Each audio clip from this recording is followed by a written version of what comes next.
Good afternoon, ladies and gentlemen. Welcome. You're about to witness bucket list sort of stuff for me. My name is Jesse Wente. I'm Director of Film Programs here at TIFF Bell Lightbox. Earlier this year, TIFF Cinematheque presented the retrospective Neon Nights, the films of Michael Mann, a career-spanning series presenting the work of one of cinema's foremost auteurs.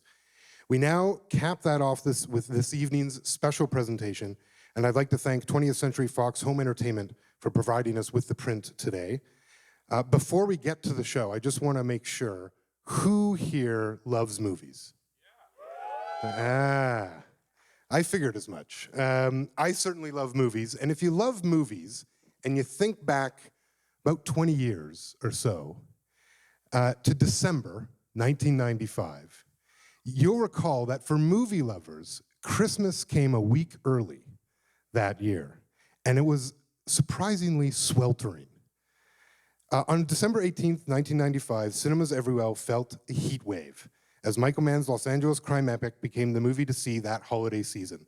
And as you're about to witness, 20 years later, it's still as stylish, precise, and utterly extraordinary as it was then.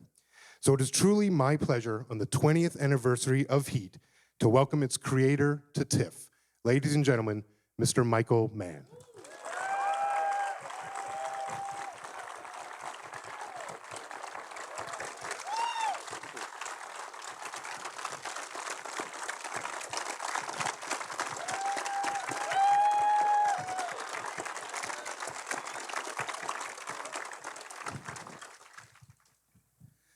Thank you. Can we talk just quickly about where this movie came from, the origins of the story? The origins of the story. I had a friend named Charlie Adamson who was in the major crime unit of the Chicago Police Department, and he killed the real Neil McCauley in 1963 in Chicago. And Charlie was telling me about this guy, and there was this wonderful duality about how Charlie thought about it. And this guy was such a high-class professional thief. He was such a great pro. He had so much discipline. Look how smart he was to do this, and look how smart he was to do that. And if we were just met in a bar or something, I would have had a lot of rapport with him. We'd have been friends. And his regard for the guy wouldn't have made Charlie hesitate for 2 seconds to hunt him down. And eventually got into a shootout after a foiled robbery. And that, it wasn't a contradiction of two different ways of being or thinking at all. It was that both were true at 100%, and one didn't diminish the other. And that became kind of the core, kind of the kernel of the idea for the film. And so Hannah is based on a combination of really dedicated detectives or hunters. And Charlie's one, Bill Anhart's another, a friend of mine, Don Ferrone, who is in the DEA, is a third. And they're very, very special. They are men who, they actually do the exact inverse of what a director does. A director knows his characters, understands the character's motivations, expresses those and what the character may do in a certain scene, and then the scene's over. The detective shows up after a crime has occurred, sifts through what's been left for him, tries to reconstruct the event, tries to then figure out the motive, and then locate the character. So, and the people who are really good at this, it becomes an addiction. There's a line in the film in which Justine says to Hannah, all you are is who, or actually Hannah says, all I am is who I'm going after. And it really becomes it's a special kind of a high, so it's kind of an addict. But anyway, that's that was the origins of it. And these two characters, one of the extraordinary parts of the film is that we see it from both of their point of view, and that the collision, their fates are forever intertwined. Like they are. Is that how you see it? Yeah. I mean, it's a little bit more than that. Both of them are fully self-conscious. They're fully self-aware. They ask themselves, "What is like we all do? What's my life? What should my life be? What do I want in my life?"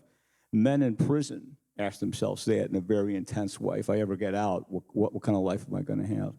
And if they're very smart, if they're autodidactic, like Neil McCauley certainly is, then that becomes a very pressing question. And I was trying to make every character and every character's relationship a little universe unto itself, so that the way they thought about life determined what was going to happen to them in the course of the film.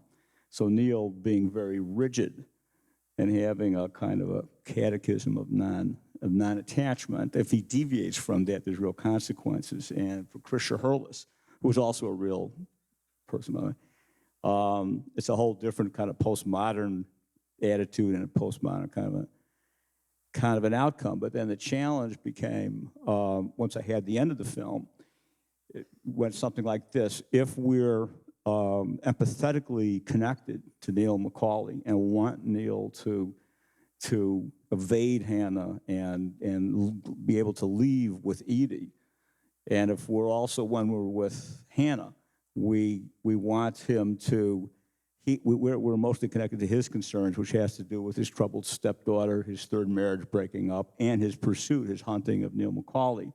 We want him to intercede and get Neil McCauley. Can I make all of that still hold audience at the end when the fated collision of these two men is going to occur? Because it's, and I think I always believe audiences were capable of maintaining themselves in that kind of dual kind of dimensions at the same time. So that's what the film, that's what was so exciting and challenging to me about doing the picture. And what would you like the audience, they're about to watch this brilliant movie. Is there anything you would like further for them to look for, or for them to see in the movie? No, these are real lives. These are real people. Christian Hurlis was called Trismegistus on the streets of Chicago, which meant, because he constantly survived. He was like a magician who survived. His wife, played by Ashley Judd, is a real person. So is Hannah. So is Neil McCauley. The whole crew. And what was most challenging and most exciting is when you can draw from people, dimensionalize them, try to deliver their full humanity, and do that divorced from some of the archetypes that myself and everybody else tends to fall into, and bring something fresh. That's what the film tries to do. So. Well, ladies and gentlemen, enjoy Heat.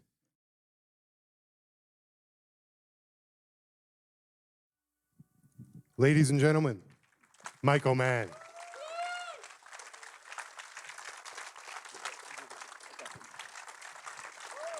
Thank you, thank you.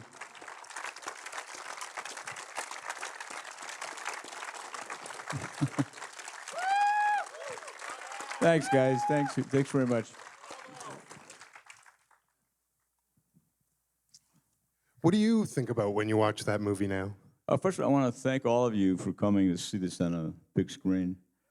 We've been looking at individual reels, but this is the first time I've sat through it.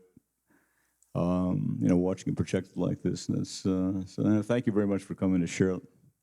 Thank you so much. Yeah. Watching it now, 20 years later, what goes through your mind? Everything, but it's a different experience every time I see it. But the eyes of the actors, particularly when it's projected like this, you really, because you don't get it. No, even on an 80-inch, whatever it is, you still don't get it. They were so good, Val and Bobby and Al and everything. I was just sitting there watching. I forgot how good they are until you see it on the screen this large. You can just hold on their eyes. They're just, it's just truthful. There's no, performance. I think that's because everybody was, as an ensemble, we were all so into character of the milieu of the movie as well as the individual, people. Everybody worked on this for a long, long time before we started shooting. So everybody was in this deep of character before rehearsals. Can you talk about the casting? Where was Pacino and De Niro and Val and All those actors, those incredible actors, were they all up front in your mind when? The scene in which Bobby first meets, in which Neil meets Edie, Amy Brenneman, is at a place called the Broadway Deli, which isn't there anymore. And Art Linson and I, who's the producer, we were having breakfast there, and Art had just read the screenplay, and he said, you know, you've got to direct this thing. So I was actually thinking of producing it, not directing it. And so I went back and read it, and then we had breakfast again there, so then we started discussing who might be in it, and it was obvious that it was Bobby and Al. So I talked to Al, Art talked to Bobby, and kind of came together. And then and I'd always wanted to work with John Voight, and I knew him somewhat, and so then it was Voight, and then Val Kilmer in that role, and Tom Sizemore, And can you talk about the training and the research that you went through with the film? The research was living with and knowing some of these people, and Tom Elfmont, who plays the desk clerk at the hotel, is a commander in LAPD, plainclothes, and he and I spent, must have been 9 months, way before we even got into pre-production. Every Friday and Saturday night, I go hang out with him, and we would just answer radio calls from about 9 p.m. to like 2 in the morning on Friday or Saturday night, just rolling through the city on whatever was happening. And that's where we got the TV man. He's a real guy. We found him. He just walks around with this console TV. So we found all these characters that wound up populating this. But that sense of the real vibe of Los Angeles at night, and that's where that comes from. I couldn't begin to go into all the research because we did so much of it. A lot of it's with real people. John Voight's basically playing Eddie Bunker. Eddie Bunker was an old-time L.A. bank robber who went to San Quentin and Folsom and wrote the best convict or prisoner novel in American literature called No Be So Fierce, which Dustin Hoffman made into a movie called Straight Time. And I wrote the draft that Dustin Hoffman was going to direct. And we shot in Folsom for 3 days, and then went back to Folsom to do a movie that we called Jericho Mile. So I had spent a lot of time in Folsom by this point. Thank you. So I spent a lot of time in Folsom by this point. I spent a lot of time with the men. I had 28 convicts in speaking roles, so I really got to know that mentality, Neil's mentality. And we talked a little bit about Hannah. But then we did everything. All the training, whether it's Ashley Judd talking to middle-aged real estate women who were very respectable, who 15 years earlier had been turning tricks on Van Nuys Boulevard because they had 3 kids and their husband was in prison, and what the difference between turning tricks and coming home and making love to your husband, what that was to get that hardness, to get that attitude, or everything to do with the mentality of these real men as thieves. We went in and actually cased a bank, and they didn't know there was Bob and Val and Sizemore, and they came out. They were armed with weapons that didn't have, they weren't loaded, and the only people who in the bank who knew were the security. We had LAPD with us, but nevertheless, the idea of going in and coming out and being able to say, here's when we go in, here's where the cameras are, here's where the guards are. So we did everything. So. And what was the process of shooting that incredible downtown gunfight? We'd only get to city on weekends, on Saturday and Sunday. So we did it on, we changed the work week. Instead of a Friday to Saturday it's Monday to Friday work week, we had a Wednesday to Sunday work week. And then every Saturday, Sunday, we would go downtown, and it was blocked and planned months before we shot it, and then it was built on the LA County Sheriff's ranges. And so all the training for that, where every post was, every piece of cover they have was all represented by flats. So all the gun training was all live ammo, and so that by the time we came to do the bank robbery, obviously it wasn't live ammo, it was blanks. Came to the bank robbery, we had to segment it. So that meant you were working on completely different material on Wednesday, Thursday, Friday, and then Saturday we'd pick up where we left off on the bank robbery. It came from a perception of some people I had brought in to help with the training Mick Gould and a guy named Steve Mitchell, who writes under the pseudonym of Andy McNabb. And both are very heavy-duty essayists. And there was a simple line that showed up way early on. And they said, well, you know, the police are always an overwhelming power, and they don't do well when they're actually assaulted by the military or by guys like this. And so that that became the drama, the drama that informed the choreography. Choreography has to tell a story, or it's not, or it's just gratuitous action. So there has to be a story to it. So. That just speaks to the remarkable authenticity of the films in your work. You told me a great story about the restaurant where Neil and his gang have that great dinner with their wives. Can you tell I the folks? don't remember that story. I mean, it sure was Kate Mantley's coffee shop. Maybe. In terms of what was it when Charlie Adamson told you the story about his encounter with Neil McCauley? What was it about that story that intrigued you for so many years? Just the notion that in life's way more complex in reality than is in my power anyway to make up. That that a guy like Charlie would have, and some other people like Charlie, who I talked about, Ann Hart or you know, Don Ferrone, would have capable of that duality, that life is filled with what to the outside seems contradictions, but they're not really contradictory. That both are true, and then it has a kind of a fugue-like counterpoint that comes into play at the end of it, which was very interesting challenge. In the universe of the movie, what happens, the events that will occur in these lives have to do with how they believe life works or what they want out of their life. And I was alluding to that in the comments I made at the beginning. So, you know, this is, you know, once Neil commits to Edie, he's abandoned that kind of non-attachment, rigid, functional risk versus reward equation, and he's initially successful in spontaneously convincing her to go with him. But at the same time, he's made himself vulnerable to be kind of blown aside from his course by an emotion of vengeance, which 30 minutes earlier in the film is never in a million years would he have gone for Waingro.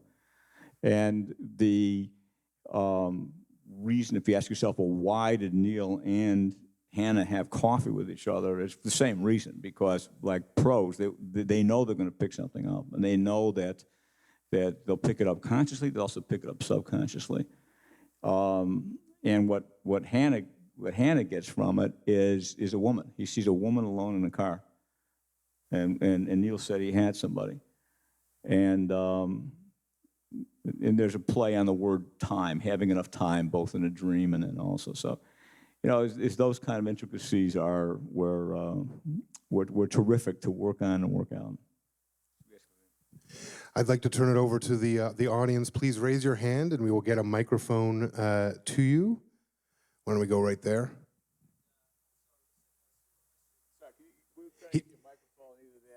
He asked about the line in the movie, "Time is luck." So did you?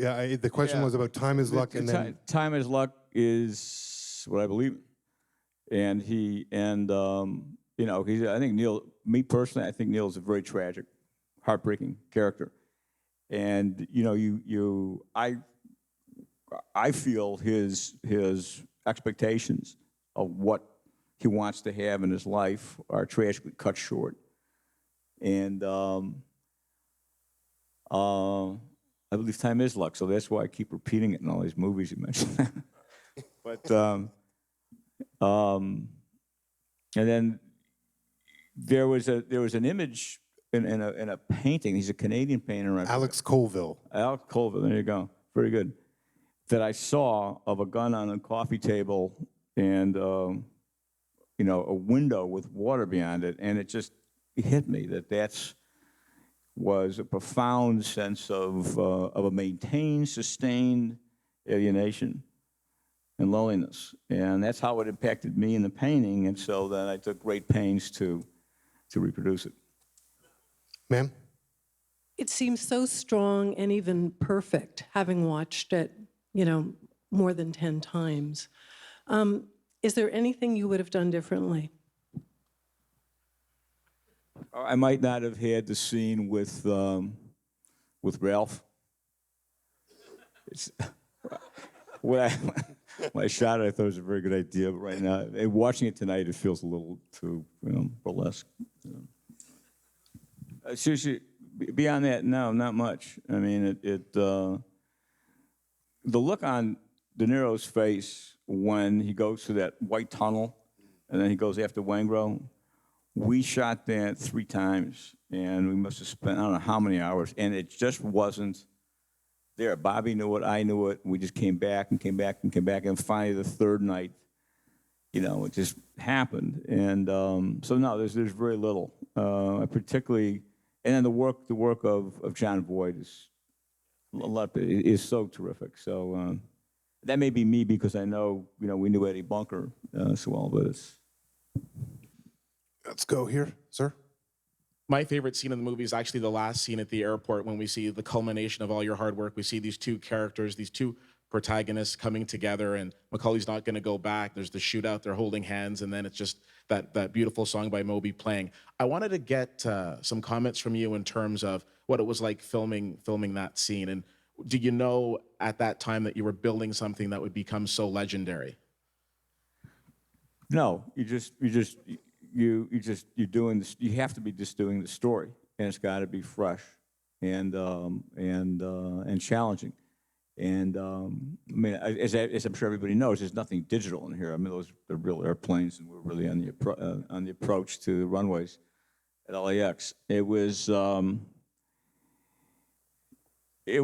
fascinating to shoot it because the planes were 250 feet over our heads. And so when they came through, the ground shook. And everything, all the work we were all doing, myself, the actors, the crew, everybody, we were kind of vibrating with the intensity of it. And you could stand still and realize you'd just been standing still for 5 minutes. It felt like you were working, but you hadn't done anything. And there's something really to be said for doing it for real. You're running down a runway. It's a long lens, but there's still a plane you're running in front of. There's really not a good answer to your question. We were all, except to say that we all believed what we're doing very intensely. We were all totally in character. I was in character of the movie. They were in their characters. It's not something you could do now, post 9/11. So, thank you. Hi, so I enjoyed watching this movie. This is a movie that I saw in my youth and seeing it time and time again throughout my life. My question's actually related to that final scene as well. Now when I see that last scene, I think of Hitchcock's scene with the crop duster in North by Northwest, like in terms of the rhythm and the pace of the sound and the light layering in that last scene. I was wondering if that was a consideration while crafting the rhythm and the pace of the light and the sound in that final scene. No, we're just working with this film and that scene and what we're doing. What I was trying to find before I decided to shoot at the airport, which also probably answered to your question, was something that came from the ordinary material world we're all familiar with, but yet is so depopulated of life that it feels like it's like a transient stage or stage for transient feeling, yet it had to feel very industrial and very real. And airports at night kind of make me feel that way, particularly those zones of it where people never go. There's nothing about those little buildings or that architecture that's made for people. And so that was the big impulse behind doing that. But no, with nothing is I wasn't aware of the rhythms that you're talking about.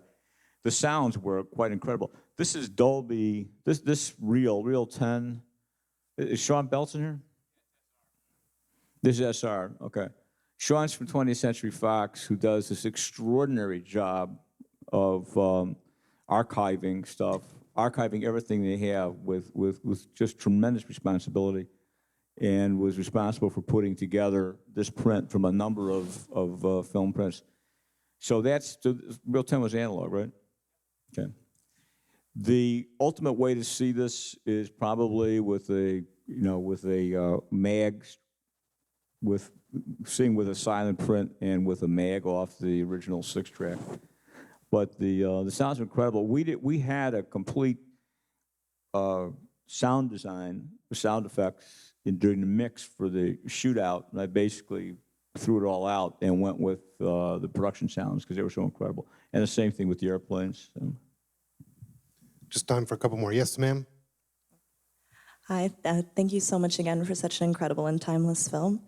I'm just wondering, when you were writing it, if you were tempted to change history at all, I'm wondering who you were rooting for. The answer to that is this gentleman had referred to both leads as protagonists. They're both protagonists.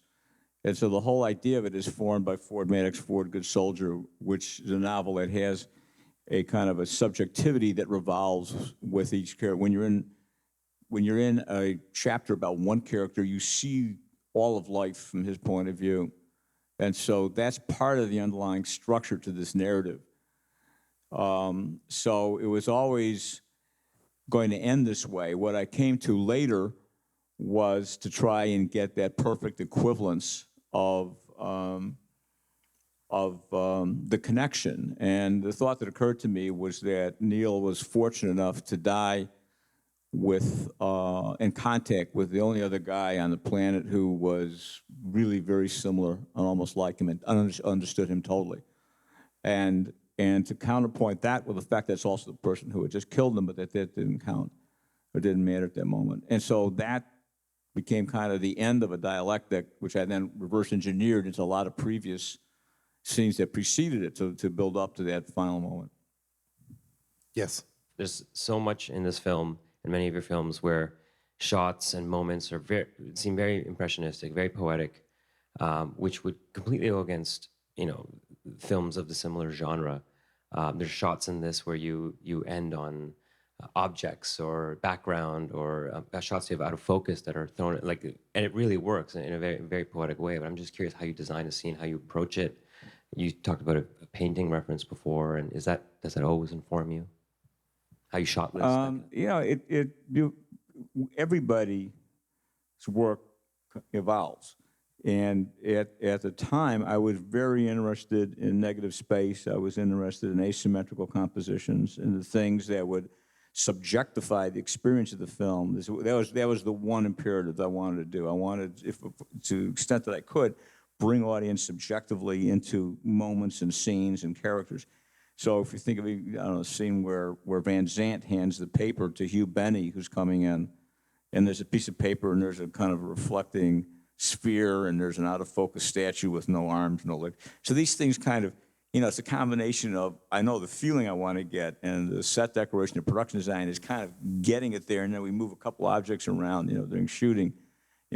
For me, it comes with knowing exactly what you want to do, not necessarily how you're going to do it, but knowing exactly what you want to do in as much detail as I could get. But I'm very interested in asymmetry and negative space. I think that a lot of definition of moments comes from, or in character comes from the anomalies. So I start to look for what's anomalous in a character's behavior, because that's going to give him that's going to increase the specificity of identity. And then I think that audiences we're way smarter than we know we are. Perceptually, we're brilliant. Our amygdalas register truth or not truthfulness way before our cerebral cortex even can name it, maybe way before, a couple 100,000th of a second. But audiences' perception is quite brilliant. And so I've always felt that it's my responsibility, my job, to use all these tools and constantly try to use these tools to intensify the experience. In this, can you give an example of an anomaly you just mentioned? I don't know. John Voight's hair, his shirts, his bolo tie. At one horrible moment in the film, just after Neil kills Danny Trejo. He's holding a glass with Campari in his little fingers up. I mean, it's just, you know. Well, I want to remind everyone that TIFF Cinematheque has movies, classic movies, great movies like this, every day outside of festival. And Mr. Mann, I want to thank you so much for making my dream come true. Thank you again. Thanks for coming.